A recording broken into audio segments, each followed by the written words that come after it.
Hi everyone, it is Kate here for another casual video.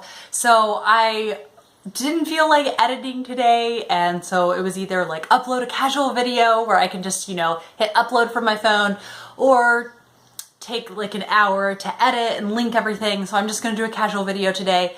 I have a book club book that I need to get reading because I'm supposed to be ready on Wednesday to talk about Jamaica Inn by Daphne du Maurier. And then I also have a little bit left still of The Fires of Heaven, the Wheel of Time book. But I went a little crazy at the library, and so before I film all of my review videos, my April wrap-up, I'm so excited to tell you guys about all of the books I've been reading. I really haven't been filming lately because I've been reading so much. I wanted to show you everything that I got from the library, and when I say everything, I mean a ton. So I'll just jump right into the books, and the first is Disenchanted, Trials of Cinderella, and I read Grounded by Megan Morrison in, I can't remember, but earlier this year, and it was really good. And I was reading that so I could get to this one because Cinderella is my favorite fairy tale, and Giselle Bradley said this was like the best, aside from Ella Enchanted, the best Cinderella retelling she had ever read. So I am looking forward to that. And then I had recommended by Leslie from Words of a Reader. She did a whole video review of The Scandalous Sisterhood of Prickwillow Place, and it's set in a Victorian boarding school, and there is a mystery. So it seems so up my alley, plus it's middle grade, so it's really fun sometimes just to read things that will come quicker and are more fun reads. Maybe not always as rewarding as classics, but so much fun. So the print is larger and everything. And then I am really excited. I was just kind of oblivious about Mel from Mel's Bookland Adventure. She was doing a reading around the world book club every month, and I hadn't like thought to even participate. And so then when I was finally thinking of participating, the May one really interested me, and it's called Evening is the Whole Day by Preeta Samarasan, and she's just picking a different country each time.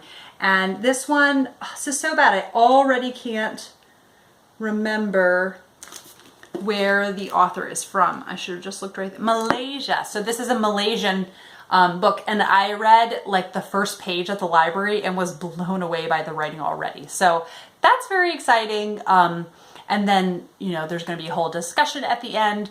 So I am looking forward to reading Evening is the Whole Day. Let's see, I have to dig them out of the bag that I got. So I really did, like I said, go a little crazy. Then still want to read some Susanna Kearsley.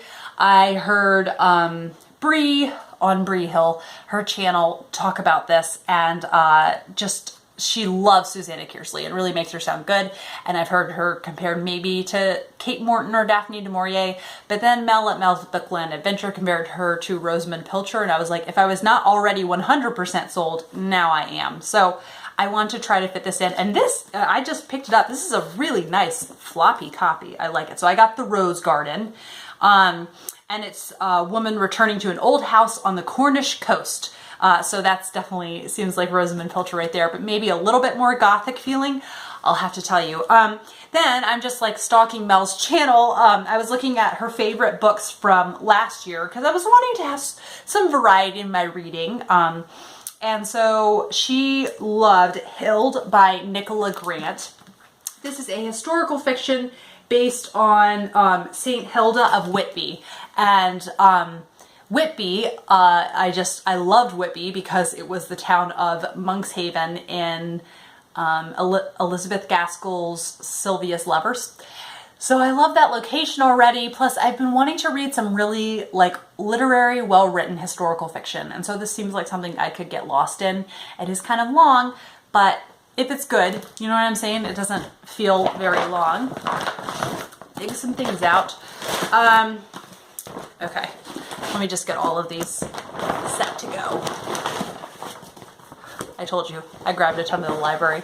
They have self-checkout at the library I went to, so I didn't have to be quite as like self-conscious and embarrassed for the number of things I was checking out. Wanting to pick up, I don't want to like write off literary fiction altogether. I just had some bad experiences with it in the winter. So I'm going to try some more, and this is The Unseen World by Liz Moore. This was on a lot of people's like favorites of 2016 list. People who like YA and people who like literary fiction. So it's interesting. It's about a girl whose father directs a science lab in the 80s era Boston. And then he disappears. I think, yeah, he disappears. And so she kind of doesn't know like what his mysterious career was all about. Then a piece of translated fiction that I know nothing about. It just had a couple buzzwords in it that jogged my brain. And it says, this is The Taste of Apple Seeds by Katarina Hagina. Sorry, German viewers, because I totally butchered that. But this is a translated novel, which is always cool for that to happen. And it says that Iris unexpectedly inherits her grandmother's house in the country. And it's a cottage where currant jam, taste of tears, sparks fly from fingertips, love's embrace makes apple trees blossom. So just the cover and a couple buzzwords and translated. So if people are going to the bother of translating it, then maybe that means something. Do you know what I'm saying? And also it's very short. It is 230 pages, some odd pages. So it's not much to take a risk on. Then one that was a little ambiguous what it was about, but it's called Pioneer Girl, a novel. And this is about a woman who grew up in Vietnam. And she is obsessed with Little House on the Prairie. And so I think it's just kind of like what Little House on the Prairie has meant to her life. The synopsis on the back doesn't give very much, but I'm honestly surprised I hadn't heard of this because I love the Little House on the Prairie books, and it came out in 2014 apparently. So the author is Bishmin Nguyen. So I'm sorry if I got that wrong. It's a Vietnamese name, and I'm not all that familiar. Then Kate from the novel Nomad and myself eventually will be buddy reading the third in the Royal Spyness mystery. So this is A Royal Flush, and the series is by Rhys Bowen, and it's about a girl who has title but no money, so she is keeping house on the side while she's like, you know, trying to make her way through society in London. Then wanted to do some more hard-boiled mystery reading, so I got P.D. James' A Mind to Murder. I am almost done going through that whole long list of mystery series I wanted to try. So now I kind of want to try not many new series for a while and kind of focus in on the series that I do like and go through some of those. So this is the second. They didn't have the first in the library, but I have that on hold on Overdrive. So A Mind to Murder, and there is a Steen Psychiatric Clinic, and then the head of it is found dead with a chisel in her heart. So only as P.D. James can do, you know, something like that. It's just going to be fabulous. And this is only 250 pages for a hard-boiled. That is kind of unusual. This is kind of out of my wheelhouse. It's about family and their relationship with their stubborn, offbeat, clear-sighted, loving, and above all, mesmerizing mother. This is By Any Name by Cynthia Voigt. Now, like I said, not my wheelhouse, but I loved Dicey's Song and The Homecoming that Cynthia Voigt wrote there for their children's books. And so I saw this and I thought, well, I loved her children's books, so I may as well give this a try. Then another literary fiction I want to try, I've been wanting to try for a while, is Never Let Me Go by Kazuo Ishiguro. It's about these children at an English boarding school, and that's all they've ever known. And then there is a twist, but in case people don't know, I don't want to give the twist. So I am going into this knowing the twist. So that should be interesting.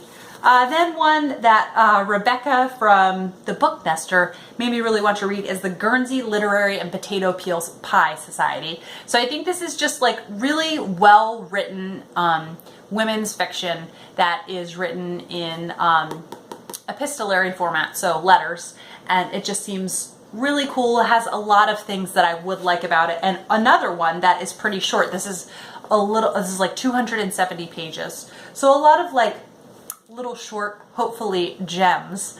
Then nonfiction, but that I've been meaning to read ever since 1 year ago, and that is What Matters in Jane Austen, 20 Crucial Puzzles Solved by John Mullen, and he was one of the speakers at the Jane Austen Society's Philadelphia branch's Emma Day that I went to last year with Emma from A Bookish Princess. This was one of Emma's favorite books of the year. So I definitely still have been wanting to read. He's just a very winsome guy, so I know that even though this is nonfiction, I feel like it will be very engaging. And it's about Jane, so, you know. Okay, I know I did say I didn't want to start any new series, but this one did sound interesting, just jog my memory. Cambridge Blue by Alison Bruce, and this seems maybe more of a police procedural, so maybe a little bit different than the typical mystery that I read, and it's set in Cambridge, and I haven't read, I think, any mysteries set there. And it's just kind of a typical setup. Yeah, it sounds very like police procedural. And then continuing on through the series that I have started, though, I did get a physical copy of Jacqueline Woodson and Incomplete Revenge, because I do have several audiobooks that I need to get to right now. And so even though I do normally do the audiobook of this, if I have time, maybe I'll just do the physical copy of this. And then lastly, an author I have heard compared to Mary Stuart is Victoria Holt, and this is The India Fan.